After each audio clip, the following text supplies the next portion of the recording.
fure dubbii kana lama biqiltuun hojii kanan barbaaddi garuu maqaa nama biraa akka mogga'uun barbaaddi. Ani barmaqaan koo jijjiiramnaan hojicha dhiisa malee numaan hojjedhaan jala mureessuudha. Maqaa kiyya dhiiseetuun akka waan eenyummaa kee gateettiin fudhadha. Okay, mi'a gaaffii takka gaafadhu mooni. Isheelleen qorataalle. Biqiltuun yeroo baay'ee yoo gaafficha waa'ee dubbii walaloo kanaatiin wal qabatee dubbatan baay'ee miira keessa galaa dubbata. Okay, jechichi isin waliin fayyadamtan an obbolaadha homaa waliin hin qabnu jettanii wanti miira keessa si galchu maali? Tokko biqiltuudha kun immoo qorataa. Ati dhimmichi kun dhimma hojiiti. Inni hojiitii fi inni jireenyaa yoo jireenyi namaaf kan jireenya kan kee mana keessaa tolfatteedha kan hojiin kan ka'etti figaltini. Dhimma hojii kanaatii fi dhimma ishee kana maa wal qabsiistee deemte? Dhiisi jennaan yoo waan bultii kan keessi balleessu ta'e dhiisu yookiin bultii kee filachuu yookaan isin filachuu maaltu isin lamaan wal qabsiisee atillee isii irraa harkifattee walaloon kana ta'e walaloon qura'aana rabbii miti bara dhiisuu dandeessa kat gochuu dandeessa walalicha kana. Isheen illee maaf miira keessa galti inni illee maaf dubbii kana itti cimsee jaabeesseetiin haasa'a. Yoo relation wanti hedduu keessa hin jiru ta'e ana wanti ati shaafantee yookaan dhoksitee naa wanti hedduu hin jiru hiimi waan kuma jiru jechuudha. Isin lamaan hedduu waan jiru isin lamaan hedduudha hubachuun barbaada.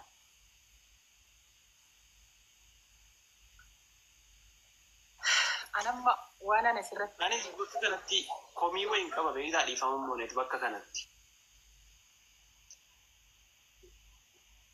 maa baate biqiltuun?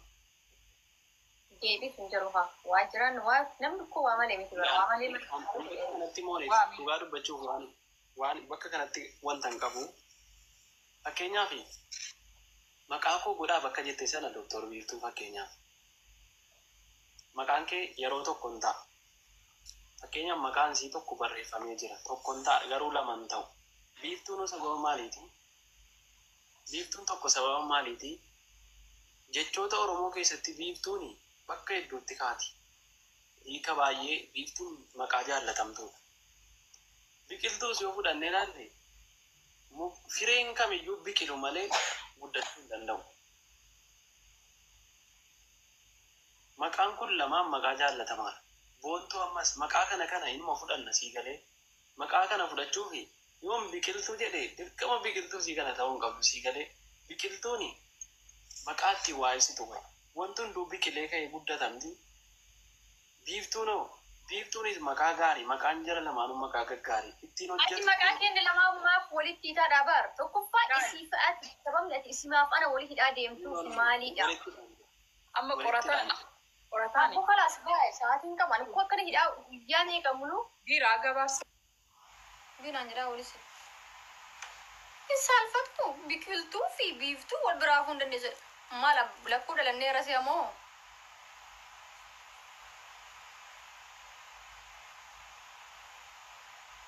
Rakkoo guddaa kan qabu ko saadha hai. Dhuguma wal safeeffattoota immoo waan kana sirreessuudha akka qabdan. Wanna tokko toon beekin kan dogoggorruu fi erga barree immoo kan dogoggorru wal qixan ilaalamu. Kanaafuu isa kanatti yaada. Qorataan immoo hojii kee filattamoo kaadhimaa kee hiriyaa kee filata. Hiriyaa kee immoo erga filattee waan isheen hin barbaanne sana kallattii sanaan. Yoo amma biqiltuun maqaa kootiin barameera. Wanti kun biraandii ta'eera maqaa kootiin hojiin kun. Qorataanis immoo maqaa kootiin biraandii ta'eera. Maqaa dhiiraa irratti osoo hin ta'in rakkoon jiru amma maqaa dubartii mogga'u kana irrattidha. Yookiin maqaa lamaan keessan jara lamaan hin ilaallanne isayyuu atii fi ishii walii galtanii hojii kana itti fufuu erga murteessitanii biqoonis immoo haalicha hubattee karaktara mataa keessanii kan biraa uummachuudha. Kaniin alatti amma waa lama yaadduun gabaa hin baatu Oromoo. Yookiin takka qabatanii tokkuma sanaan milkaa'uudha. Yookiin takkatti citanii tokko sanaan hojii sanatti milkaa'uudha. Kanaafuu amma durayyuu walaasa'uu dhabu, durayyuu walamansiisuu fi wal hubachuu dhabuudha. Otoo jalqabumarraa osoo hiddisaa funisaa akkanatti hin bal'atiin namni biraas wannoo keessan galii, mormii biraa keessan galii, haarii biraa keessan galii wanni kun gaa'ir ta'aadha kan inni deemu. Amma dameen isaas sirkaa bal'ateera. So hiriyaa keenya jaallatta. Natti hin teetta jiraanii biiftuun guyyaa jalqaba yeroo wal bartan irraa kaasti waan jibbitu waan jaalatu sittin teetti waan jaalatu sana jabeessaa fi waan isheen jibbitu sana irraa immoo fagaachaa asitti immoo namoota wajjin hojjettu immoo haala hojii keetii fi waan rakkoo akka rakkootti miti bar namni fedhii fi waan barbaanne tokko dursee dhumatee maa yoo deeme rakkoon kun hin uumamu. Amma garuu Dooktar Biiftuun hojiin kun otoo sirratee maqaan biroo ofii keessanii irratti walii galtanii moggaastaniin hojiin kaarakteriin kun otoo itti fufee moo otoo dhaabbatee ta'e.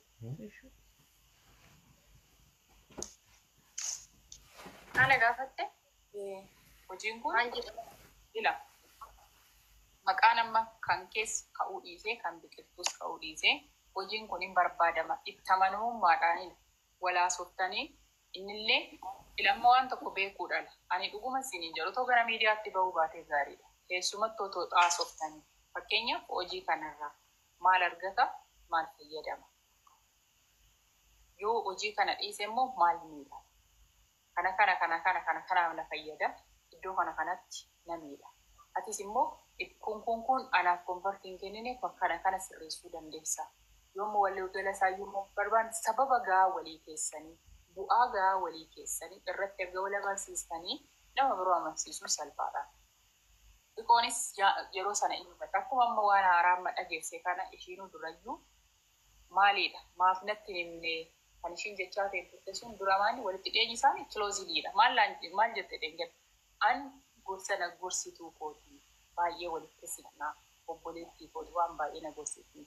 Waan baay'ee na jajjabeessiti jettee kaasaa ture. Attaachimentiin kunu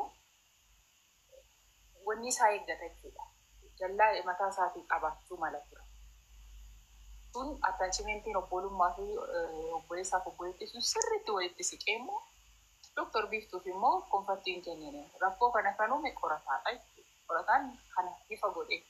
Iftooma biqiltuu birattis qabu, iftooma Dooktar Biiftuu birattis qabu guutumaan guutuutti itti fayyadamne ilmi namaa guutuudha jechuun dandeenyu. Eenyumti keenya perfektii miti. Jaalataan gowwaadha. Namni yeroo jaalala keessa galu wanti dubbatu nama miidhaayi nama naannoo koo jiru irratti dhiibbaa waa'ee jedhee hubachuu xiinxaluu dhaabbatanii of dhaggeeffachuu barbaada waan ta'eef qorataan ammallee dhaabbachuuf ilaaluu qabda. Dooktar Biiftuu fi qorataan waliin haasa'uu qabdu. Isa sana immoo hojii manaa godhannee itti dhufuudhaaf qabna. Kanan jedha. Biqiltuunis immoo hojiin kanan jaalattu ta'e qorataa wajjin hojiin kun itti hafu godhe immoo walii galuu qabdu. Sadan keessana karaktara nama lamaa jira barbeen gadda kaayifii jira gaafuma Dooktor Asliin jiran kunoo isiin illee jirti Dooktor Biiftuun illee qorataan illee jira. Ani Asliin illee gaafa dubbatu hundinuu itti yaadaa dubbataan hin jedhu. Anillee isaan jedhee jira. Yaadii filannoo kennuufiisi. Waan kana haala jiru sirreessinee waliin deemna yoo ta'e ana siifachii goraa achis laalaa deemuu hin jaalladhu. Ammas lakkoofsa viidiyoo takka waladeessinee yaanu viidiyoo takka gadhiisnu. Viidiyoon kun haa ka'u, viidiyoon kun akkas haa ta'u, viidiyoon kun akkasi jedhamee astaayitiin itti kennamee irratti wal lolamuunsaa gaarii miti. Isa gadhiise hin kaasu, isa siichiitti immoo yaada murteessu. Bikoonni wanna Dooktar Biiftuun kaasirratti mormii qabda. Amma otoo si taate fakkeenyaaf bakka ishii buutes waan kana hoo xiinxaltu. Dooktar Biiftuun dogoggorteetti jettamoo ishiin sirriidha jetta. Bakka kami? Amma viidiyoo sana ilaali. Dooktar Biiftuun jalqabumarraayyuu inni beekta akka wajjin hojjetaa jettaan. Sitti nimne qorataa wajjiniinis immoo waan kana hin fedhodhanii jarri lamaan walaasa'uu danda'an. Ati amma kana hin beektuun. Garuu amma immoo erga fedhii ishii sitti hin ta'e. Wanni kun konfartii naaf hin kennine. Wanni isin maqaa wal waamaa hojjetan kun natti hin tolle jechuu ishii kana hin fudhatamoo inni balaaleffatu. Ani ilaal wanni kun taatee uummata keessa jiru ibsaa jira malee waan nurratti ta'ee yookiin miira keessa jiru. Kanaan madura sana deebinee dubbannee ture jechuudha. Walaakin wanni kun itti taabnee ergi goone ergi gadhiifame wanni kaasnuuf hin jiru. Takka faaraatti ani nama takka jaallachuun dura nama sana amanuu hin qabu. Amane taanaan immoo yoo inni hojii aartiis haa ta'u hojii waan adda addaa namaa walitti fidee hojjetu kana irratti hundaaman osoo akka kiyyaatti irratti jajjabeessa. Maaliif dandeettii isaa kana gabbifatee bakka guddaa akka ga'u kun akka kiyyaatti anaananaaf sana bakka akka kiyyaatti irra jajjabeessaa jechuudha. Ani jajjabeessan yaa ani yeroo baay'ee wanta dandeettii isaa akka gabbifatu akka inni bakka miidiyaa irra jira jedhee dhagaye miidiyaa irra jira jedhee shaafaafaan waan akkasii dhoksuu kana hin beeku waan keessa ani waan keessa kiyya jiru sitti maa jira malee shafaafanaan jiru ammallee waan shafaafan waan kana jettu eenyu sodaadha kanarra kan shafaafan mustahil aniin akkuma ati biqiltuu akkuma biqiltuu taatee dhalatte anillee biiftuu taa'ee dhaladhe amallee fakkeenyaaf haati kun ijoollee qabdi ijoolleen keenya hunduu amalli isaanii garagara ani dhaggeeffadhu osoo siiti akkamitti ilaalta akkamitti yaaddanaan jettee jennaan ani akka kiyyatti ibsadhe malee ammalleen ati kana gochuu qabda siin jedhaan jiru ati akka feetetti yaaduun inni mirga keeti gen osoo si ta'e maal goota waan jetteef osoo na ta'e dubbii keessatti na tuucee dabartee bar maal jettee namni wal jaalate wal amanuu qabu ogguu jettu anaaf isatu waliin amanne jechuudha. Osoo wal amantanii si jammar girgirri kana hunda ta'amuu qabu isi otoo beektu ati isa faarsuu hin qabdu inni si faarsuu hin qabu. Amma si maaltu waliin haasofsiise isin waliin haasa'inaa? Jammar nu lamaa walirraa dhoksuu kan keeti rakkoo kana hunda kan uume. Otoo akkanatti bakka kanatti immoo dhugaa jedhe osoo duraan iftoominaan nutti hidda ture kun hundinuu. Anamma deebiseera bar qorataa situ sirreessa waan kana dhuguman jedha. Awwaantan jedhuun qaba dhaggeeffadhu moo. Biqiltuunis isin bira omaa rakkoon tokko hin jiru. Balleessaallee hin qabdanii. Balleessaan dhugaadhaan amma dhaggeeffadhushi. Biqiltuunis biqiltootis naa wajjin hin hojjetin biqiltuunis akkuma jirtutti bakka naan oodaa akkasumatti jiraadha bakkaan qubaa kun jiraadhaan hojjetus walaloos bas. Isin hojjetin si jammar maal jechuudha eenyu wal kodhata wallaa. Oh my God. Doctor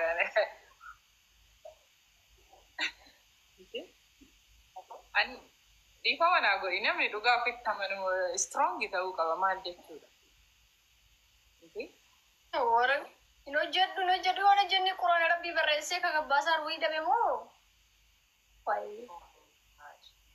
baga militte badabboo waan dubbadhu wallaalee doktar dhugaa rabbii Iki waan akkasii kun barbaachisaa miti bakka namni I don't know. Oh my God. Osoo gadi laalmee kaleessa bar viidiyoo waan hojjettanii irratti sirreessinaa.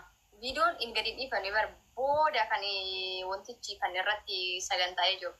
Jennaan dhufanii wal jalaa qabanii viidiyoo gadhiisanii dhufan maa gadhiiftanii. Dubbiinuu qabameera.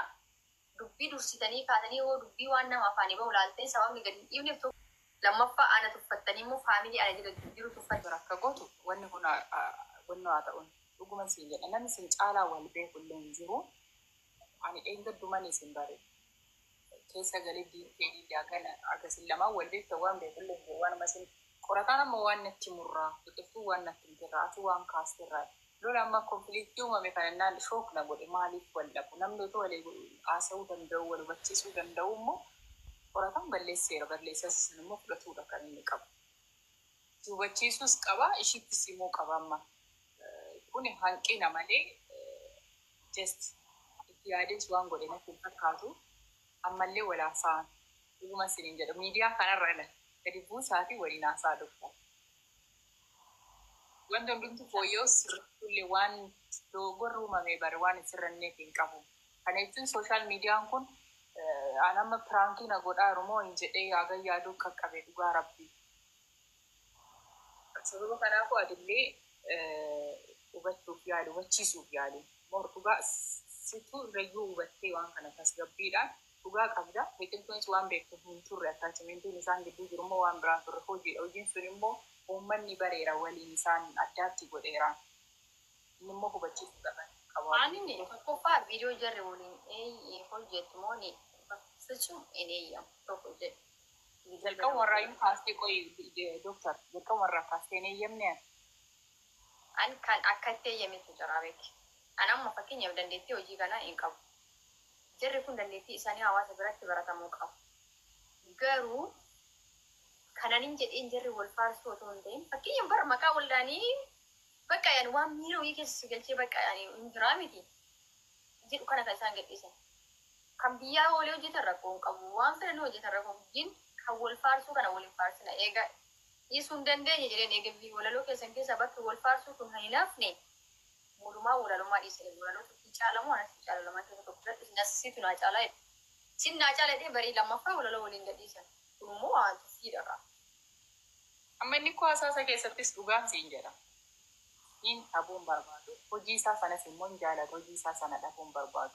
Hojii isaa sana immoo miidhagsuudhaaf immoo namni isa gargaaru jiraachuu akka qabudha. Amma maqaan biraatu bahee karaktara walaloo keessatti waan baay'eedha.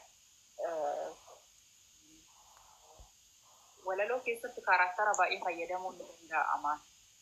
Haa ta'uuti walii galtanii biqiltuunis sadan keessanuu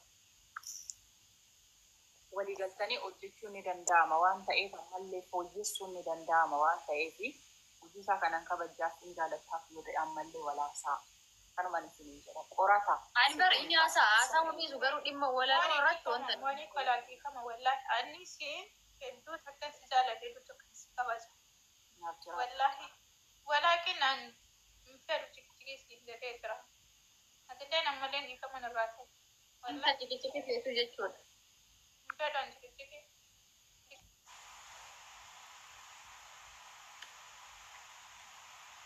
Jaalachuuf dhibee jechuudha.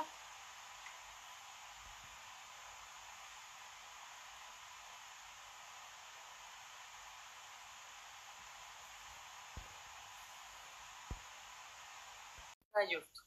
Asittis jireenya keessa. Hojiin wal kabajaa yoo waliin hin deemne Hojii kee jaalattaa miti. Hojii kee jaalattu kana akkamitti hin fedhu jettu tokko. Gama sii mijatuu fi haala hojii waliin haasaa sirriin jechaa jiru. Mani beektaa? Atamma jireenya abdii kuttee hojii kee irrattis abdii kuttee. Bara hojiin waliigalteedhaan kan hojjetamu. Jireenyis immoo akkasi. Ammallee yoo of taate amma fakkeenyaaf yoo fi ilal yoo of qabde yoo fi taate namaaf taata. Amma yoo jarri lachuu wal loluun jaalladhu akka kootti isinis nama akkamii taate nama akkamii akka taate nan beeka. Doktooris nama akkamii akka taate nan beeka. Garuu maaliif miira kana of qabuu dadhabneedha bara. Jechoota walitti daddarbachuun maali?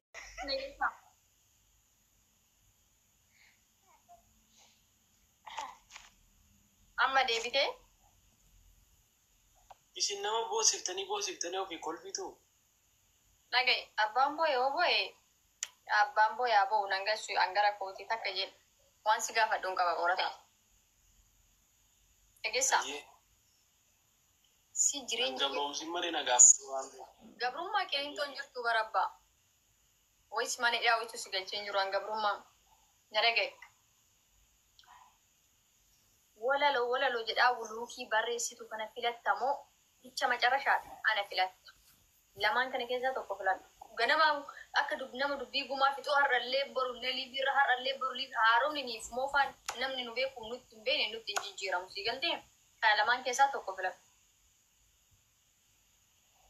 Walaloo mana filattaa? Yes. Mee gaaffii dhumti kun gaaffii sirriidha maal yaadde? Anaaf sirriidha naa deebisi ta'a. Anaaf sirrii taanaan si gaafadhe itti yaadee si gaafadhe anaaf naa deebisi. Walaloo filadha. Sorry? Qoy osoo deebiin deebisiin qorata wanna deebistuuf waan dubbattusti irra deddeebii yaadi. Qorata please. Isin yaaddee na gaafatu. Miira keessaa tokko keessanirra waan nan dubbisoo jiraata miira keessa jirtu. Hundi keessanuu xiiqii qaba. Wallaahi miira keessan jiru. Isa gadi miira keessan jiraatu na aarsaa jira jibar.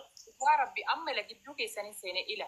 Anamma pirankii si godhaa jiru naan jedhanii narratti barreessaa jiru. Pirankii wanti jedhamu hin jiru. Ila sadan keessanuu miira ofittummaa jedhu sana keessaa ba'a. dhuguma wal jaalattu taanan wan gabaabdu qorata atis akka bishaan gabatee irra wannoon da'i yaada kee irraasi dhuguma seen jedha obboleessa dhiiraa qaba akka obboleessa kiyya dhiiraatti kan isitti himaa jiru wanna dubbattuuf tokko jennoo qabaadha wanna boru deebitee sin gaabbisiis wanna boru deebitee negotiation hin goone jala muriitii dubbadhu ila gam tokko wanta Oni nam tokko waa way dubbachuu fi itti yaadu malee dubbatu bar walaloo filattaami deemi tokko farratti poostii dura poostii gootee dhuftee fidiira suuraa kee kaas takka jedhe. no koy dir tas gabba please Beeku nan beeku eenyuun akka ta'ellee nan beektu waan ta'eef sin beeku nan beektu deemi suuraa kee FB irratti poostattee dhufte san deemi amma kaas nagaan turmooni galatoomishi. Doktor koy tas gabba irra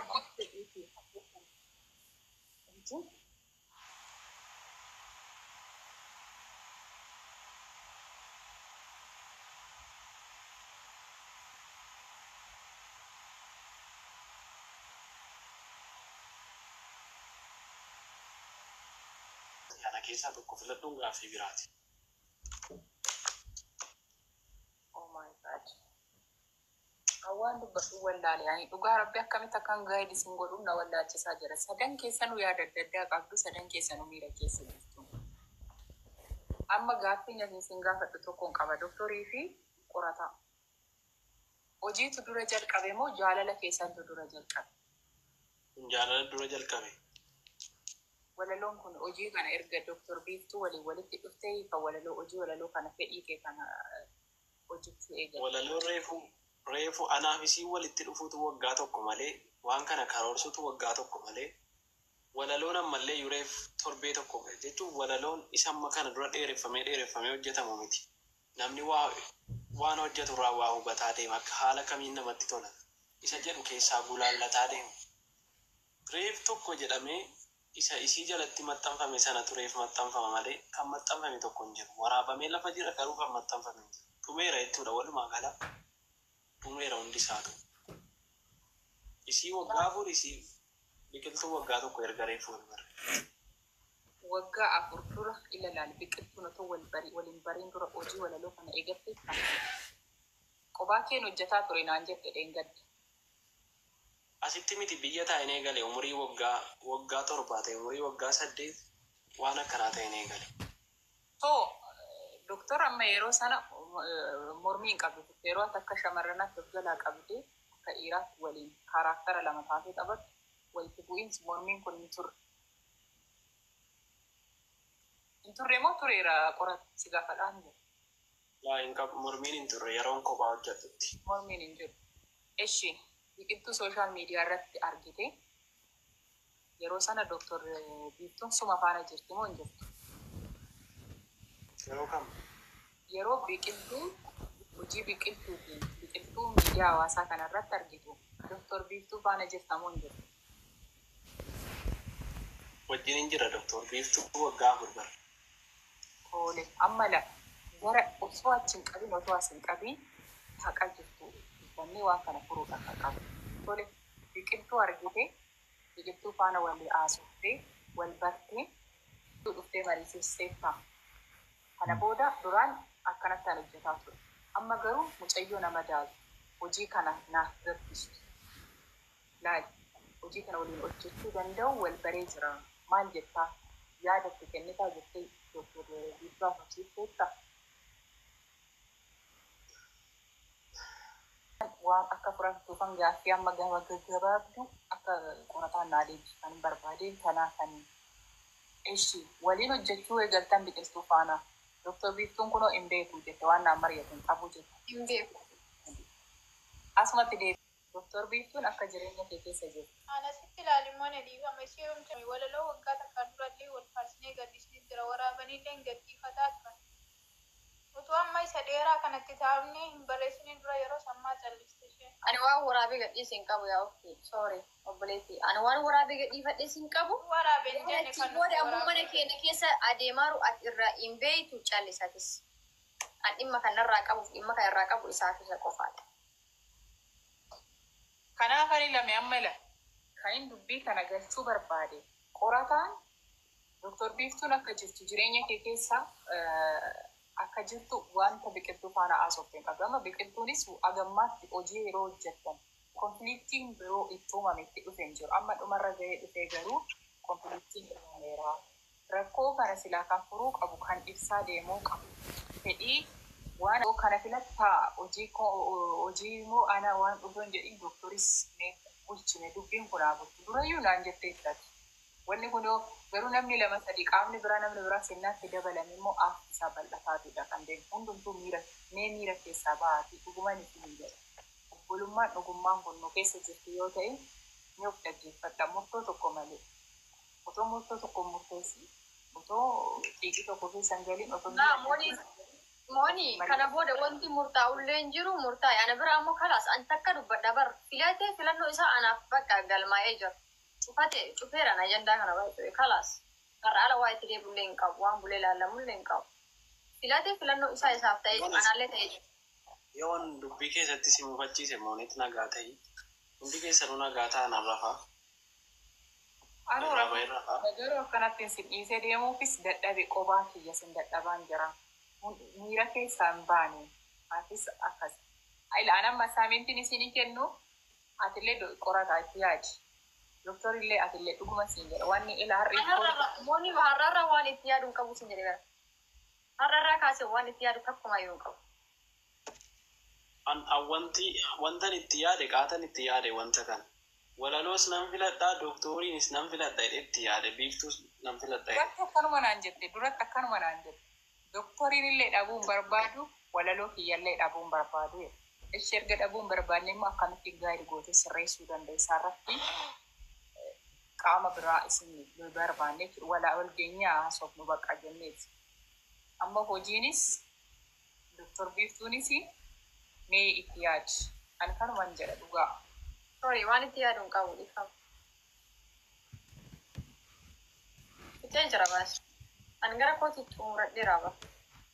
Baay'ee isin moonetaa gara toomiyaati. Dhugaa dubbachuuf dhiifamaa illee yoo dingata tarii isaan afaan sitti daddarban bakka isaan hundaa bu'ee ofiis bu'ee. Awwaan takka namni natti illee darbee hin jiru. Anu yoon isin mufachiifne dhiifama naa godhaa jechuun barbaada. Hundi keessanuu anaaf tokko.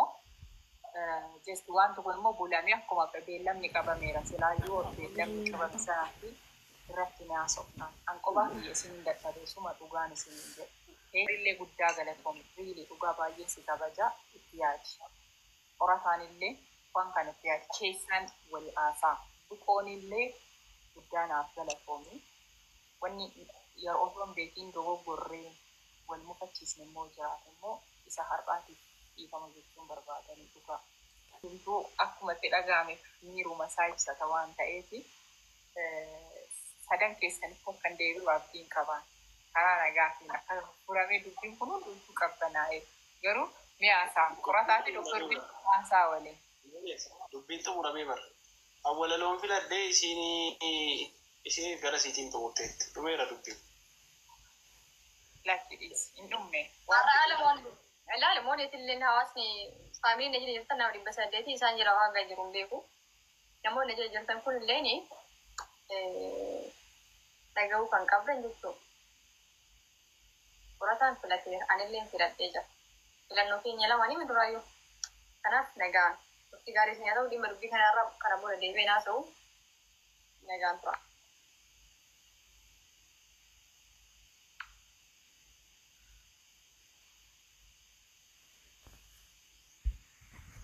Biko. Wai. Atillee naa galatu. Anamma